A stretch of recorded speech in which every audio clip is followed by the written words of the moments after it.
usually when I play here at the center, I just do 3 songs, and very few times I've had a chance to introduce what the songs are all about, because of the time allotted to me is short. So I'd rather speak with my guitar than with my voice. But today, what I really love to do in general is to introduce the songs that I play and tell you a little bit about how the song came about, where it was written, when, and by whom. And that way, I think, we infuse a little bit of culture more than just the music itself, which, as you all know, music is a language. So when I want to play a song, I want to tell you a story, basically. But if you don't know what the story is about, you're just missing half of the whole story. You can hear the music and you can get emotional about it, but you don't know what's behind it. So I'm here today to present a few songs. They all take place in Ireland and Scotland in the 17th century and 18th century. And I will cover a span of 150 years with these few songs that I chose to play for you today. And I will start in 1602. So yes, that's a lot of years ago. It's 420 years ago. And 1602 is a very important year in Irish history. And that's because the southern part of Ireland was getting invaded by the British Army.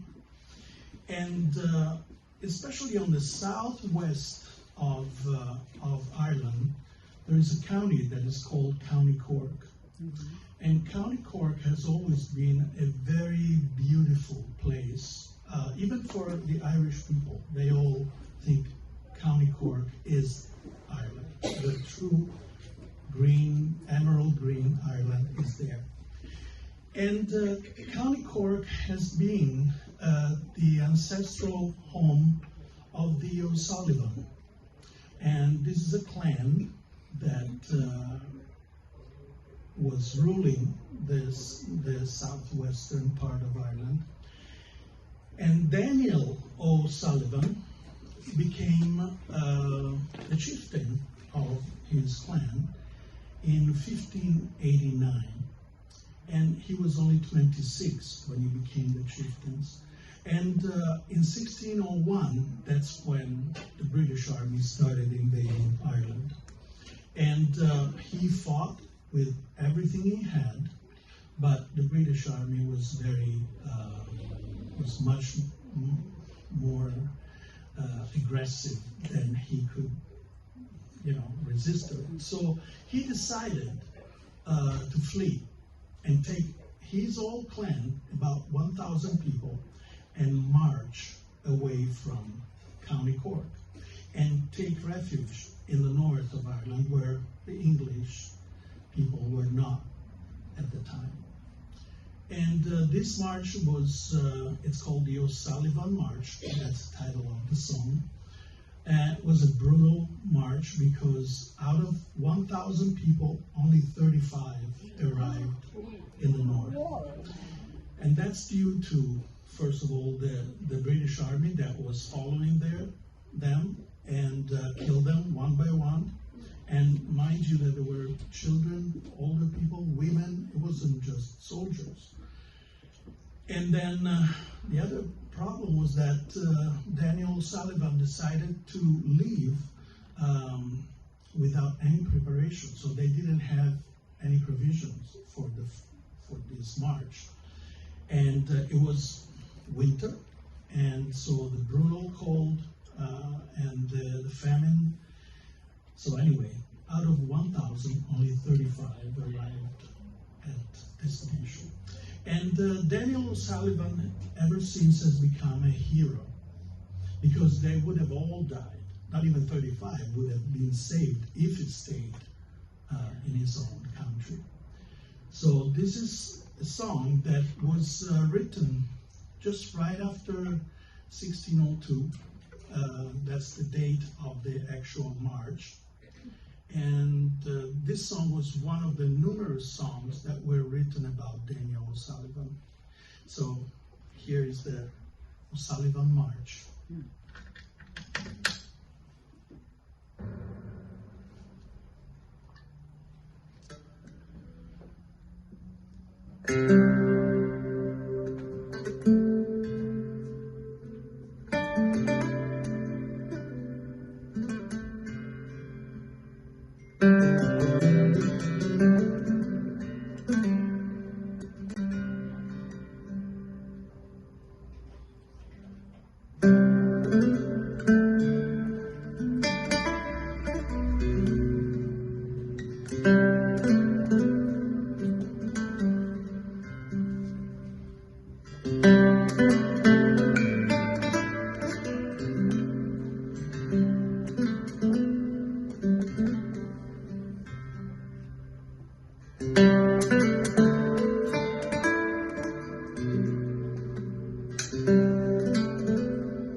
So that was Ireland, and now we're going to Scotland, where in 1616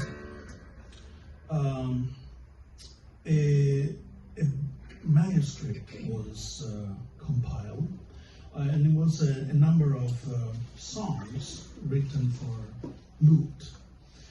And the beautiful thing about this manuscript is that a girl hand wrote it. And this girl, her name was Jane Pickering, and Jane Pickering was a girl that at the time was studying lute, and she would just go to her teacher and then come home and write down all the songs that the teacher gave her to study. And this book is like it's really like a treasure chest of music, because the music that Jane Pickering was playing at the time is music that, if it wasn't for this manuscript, would be lost today. We have some of this music also coming from different books and published works, but some of the music that is in her book, we don't find them anywhere else. So they came to us, these pieces of music came to us thanks to Jane. And the book was published, the first book was published in 1616, but Jane wrote her name at the end of the book, and with the date 1607.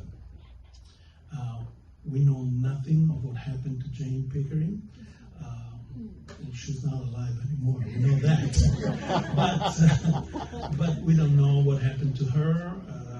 But all we have from her is this book. And it's like a window into the popular music of the time. And it's full of wonderful Scottish music that, as I said, otherwise would have been lost. So I'm playing for you 2 songs from this wonderful manuscript. And the first song is called the Scots Tune, nothing exciting. And the second one is called the Gavotte. And the Gavotte is actually, a Gavotte was a type of music, it was a dance song at the time. So I'm going to play a Scots Tune and Gavotte.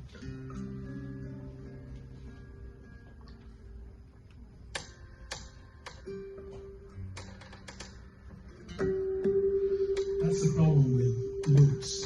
I'm playing a guitar, but I'm playing lute music, and so I have to retune the guitar. Sorry about that.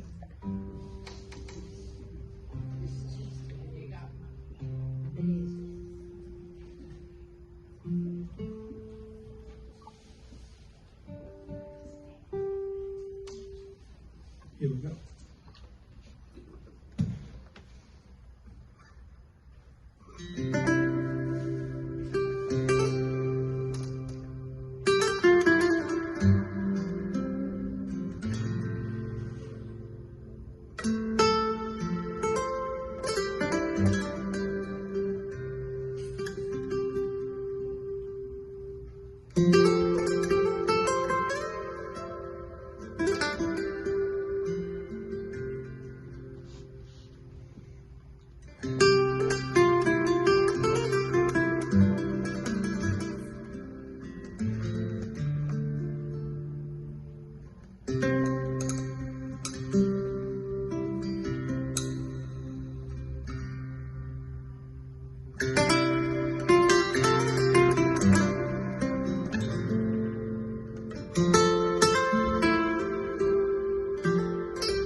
Okay, and now we arrived again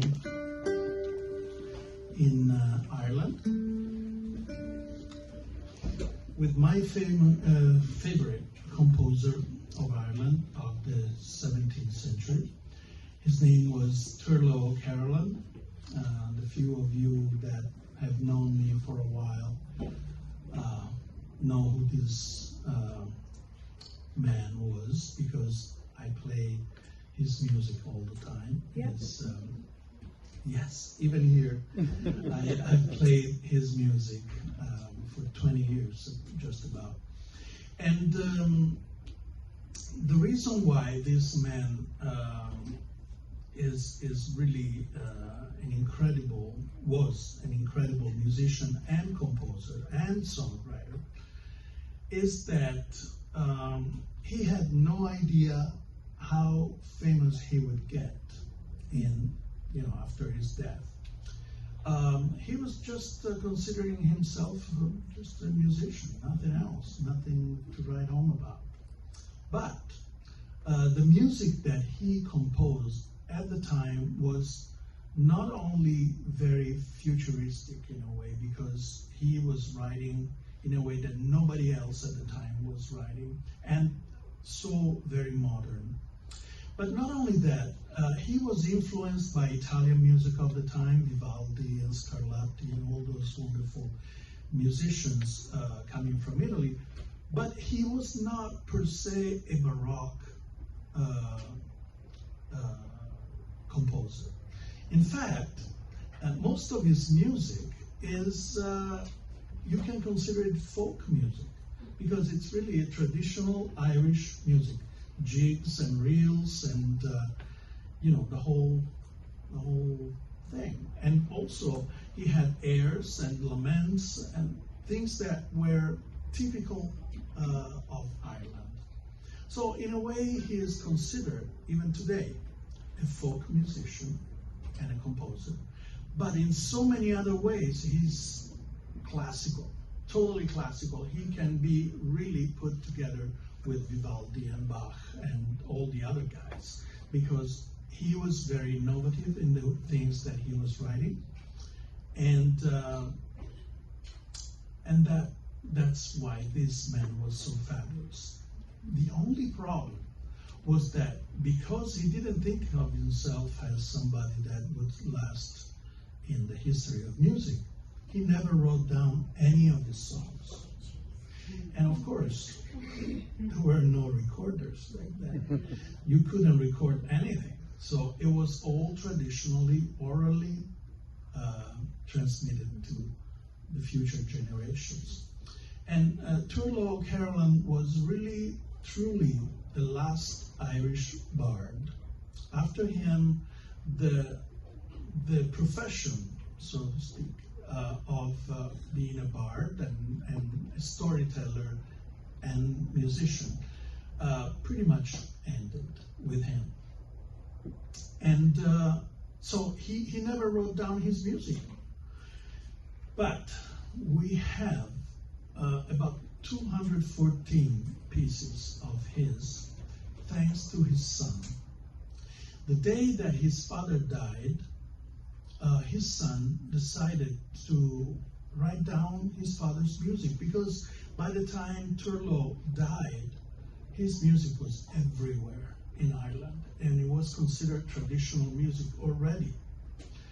And so his son decided to write down his father's music. But his son was not a musician. He had no idea how to write music. So what he did, he hired a musician, and he whistled to this musician the music. And the musician wrote down the whistling part, which is the melody. So all we have from O'Carolan is melodies, beautiful melodies, but just melodies. We don't have any bass line, we don't have any accompaniment, we don't know how the song was really sounded like, because you understand that, for example, the first song that I'm going to play by O'Carolan is called Shebeg and Shemore.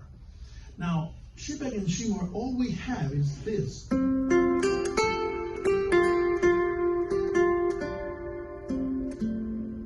That's what we have. So, the beauty of his music is that every musician after Turlo O'Carolan that wanted to play his music had to invent the way that this music sounded. So for me, it sounds like this.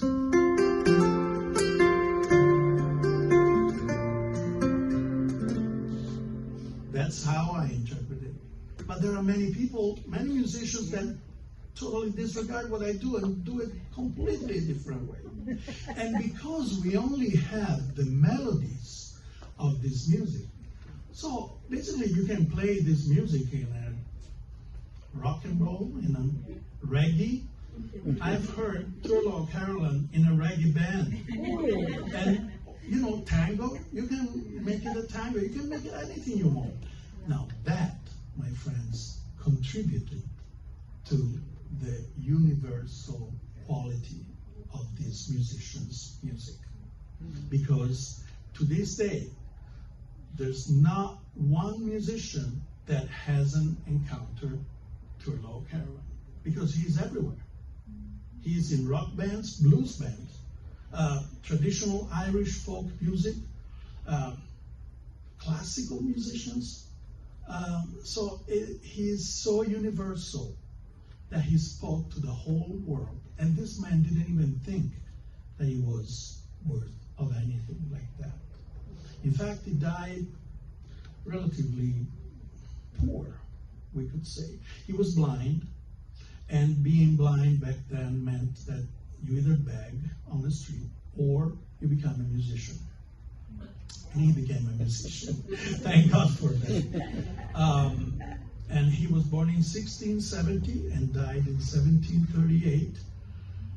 And the first song that I'm going to play is Shebeg and Shemore, which in Gaelic means the big fairy mound and the little fairy mound.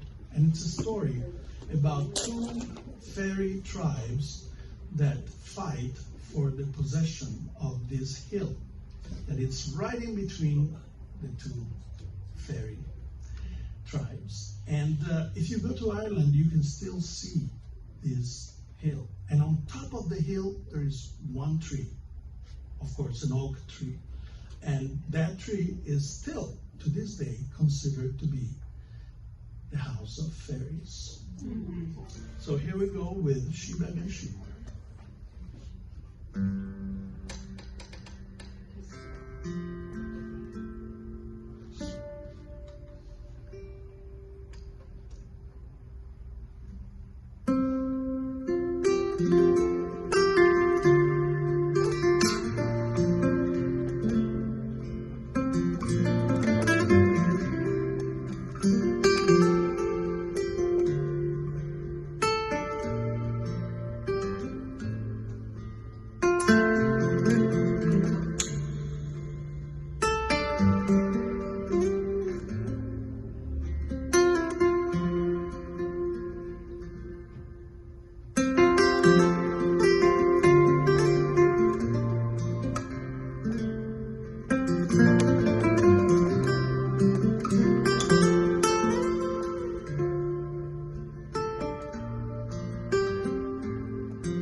And what was the life of a bard in Ireland in the 17th century? Well, like musicians today, it was pretty much the same life.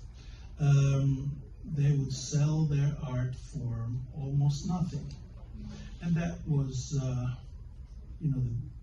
what is still is the life of a musician. We just play wherever we can for even the little money, just for the fun of playing. And Turlough O'Carolan didn't escape the rule. As a musician, he would just, because he was blind, he would have a servant that would just drive him kind of around. And Turlough played in different courts and different families that, wealthy families that could afford to have a musician at their house. And he would entertain their guests and play at parties and at probably weddings. We know that he played at many weddings. And, just a regular musician's life. Nothing to write home about, once again. Nothing spectacular. He never played in any theater. He never played in anything that was, more paid better.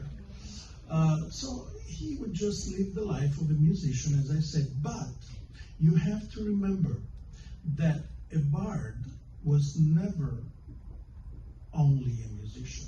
He was a storyteller. He was a friend of the family. The families actually that had him play at their houses, they were proud. And to these days, there are families in Ireland that are so proud of having had the chance to have Turlough O'Carolan play in their homes. And so he was kind of a friend. It wasn't just like somebody that worked for this family, like a gardener or a butler. He would be considered higher than that. He was basically the essential element of carrying on the Irish tradition of storytelling. So he was an important figure in the society. But nevertheless, he died kind of poor, and that's the story of every musician, or pretty much many of them, the majority, let's say. And the beautiful thing that we have from Turlough O'Carolan is that we have songs that were written just for his patrons. And so most of the songs that he wrote and that we have today, as I said, we have about 214 songs. They are dedicated to somebody. And we only know, in most cases, this somebody's name just because Turlo Caroline, because he dedicated this song to him or her. And the next song that I'm playing, it's called Captain O'Kane.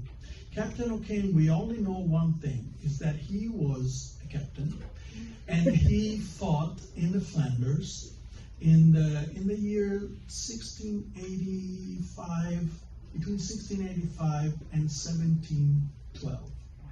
And then he came back to Ireland after fighting for the Irish. He came back and nothing that he left was there.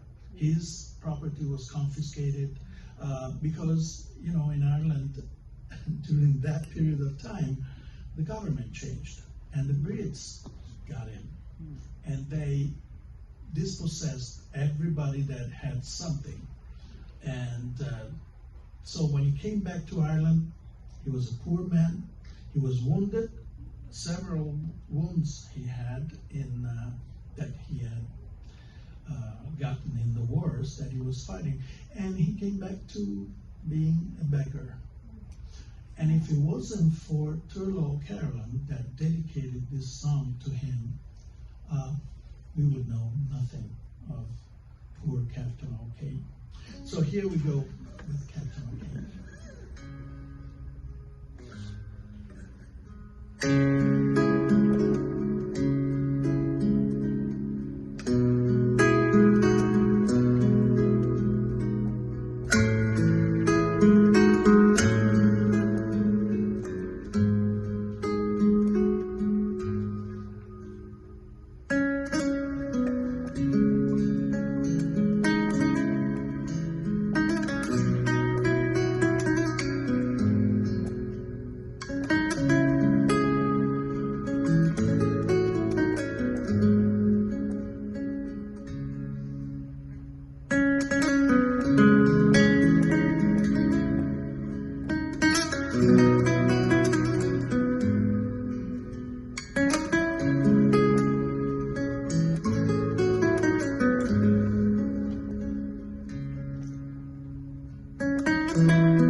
And the next song, it's not a dedication to one of his patrons, and who was called Charles O'Connor.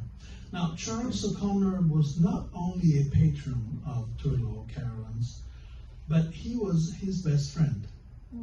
And actually, Dennis O'Connor was his best friend. His son, his eldest son, Charles O'Connor, was one of Turlough Carolyn's students. So he taught him harp, how to play harp. And he dedicated this song to him, that it's a delightful jig. And for that, I have to retune my whole guitar.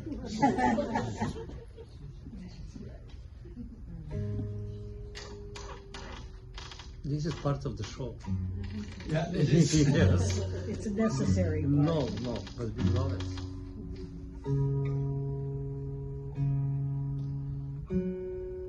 There was a famous lute player, Leopold Weiss, a German composer, that said something very funny about playing lute. He said, half of my time I play and the other half I tune. And that's exactly what happens.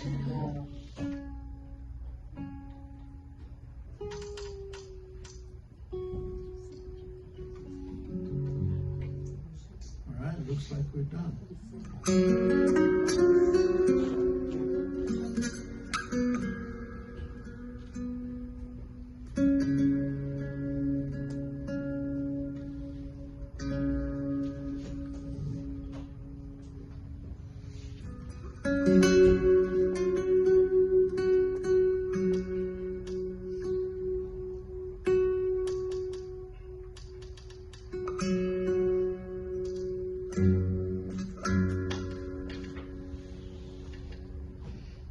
Of course, guitars are, because they're made of wood, so they're very temperamental with the weather. You know, if it rains, they tend to, or if there's too much sun, they tend to not be in tune.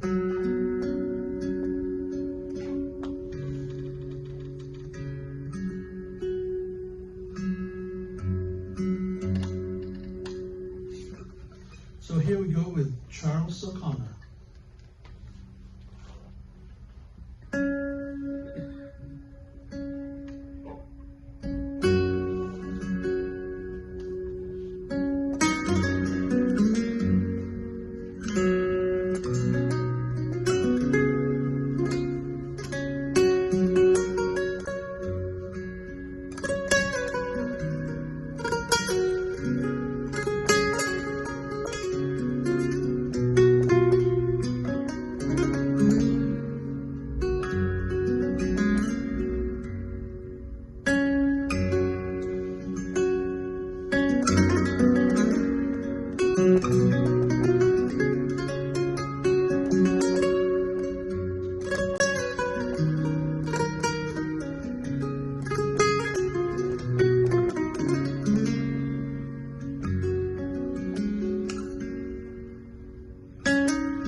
dedicated to somebody, and this somebody was named John Irwin.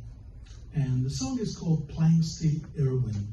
Planxty is a word that actually Turlo O'Carolan came up with. And apparently, scholars are debating about what Planxty means and where it comes from. Well, it comes from the root of the word plaque. Plaque means pluck, an instrument. And because Turlo O'Carolan was a harpist, so a planxty is a way to pluck his harp as a tribute to somebody. And that's what he did. Most of his music is called Planxty Somebody. And this is Planxty Irwin. And it was basically, he would get invited to somebody's house, stay there and play for the family. And then at the end of his staying, he would just write a song for his patrons, or for his wife, or for his kids. And so we're left with a bunch of names that were somebody in Turlo O'Carolan's life, but to us mean nothing. But there are some of these songs that he dedicated to some of his patrons that are just amazingly beautiful, like the one that I'm going to play for you now. This is Planxty Irwin.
last song for this concert, and it's a song. It's a funny thing.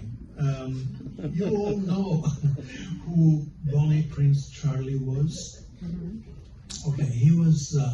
For those that don't know, he was somebody that tried to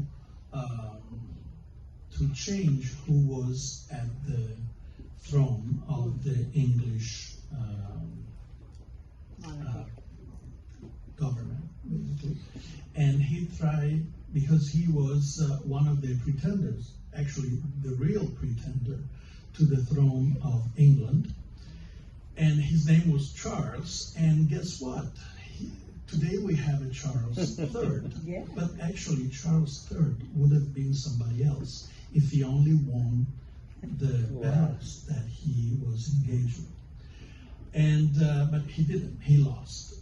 And the cause of Prince Charles was very much favored by the Irish, because they didn't like who the king was at the time. And they were hoping that with Charles becoming King Charles III, things would have been different for Ireland as well.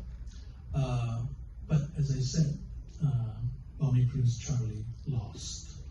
And he was exiled to Italy, to Rome. In fact, he died in Rome. And in the year that he lost his final battle against the Brits was 1746. And it's a very famous battle, the Battle of Culloden. And that's when the Irish thought, okay, every hope is lost now and we are on our own. And they started writing songs about this man as a heroic figure. And one of these songs is this one that I'm going to play for you today, and it's called Mogillemer. Mogillemer in Gaelic means my gallant hero. And it's a funny thing, because the song is talks about a woman that laments the absence of her lover, of her, her lover. And it's all constructed, this song, about this love between this woman and this man that is never present. But in actuality, the song was hiding the fact that Ireland, as a woman, was crying and lamenting the exile of Bonnie Prince Charlie. But here is the best part of the story, is that the English didn't know about this. They were singing the song like it was one of theirs. And they were going along the street, and these soldiers were marching with this song in their ear, and they didn't know that it was not in favor of the British army. It was quite the opposite. So here is Mogillemer.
Thank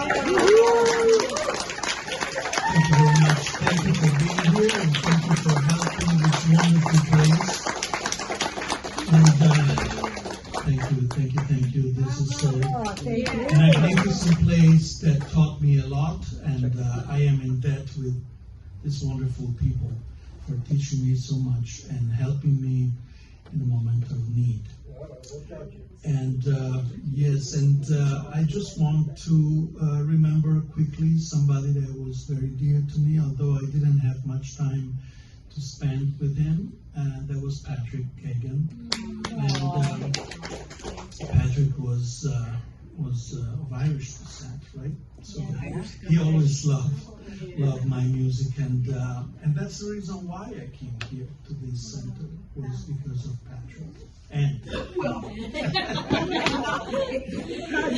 but thank you again for contributing to this fundraiser, and I hope to see you back here pretty soon. Now for the star.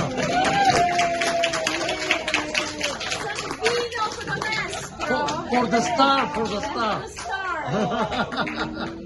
I just want to tell you, you're not just a musician. Oh. You are part of this family. So we cherish you and we love you very much.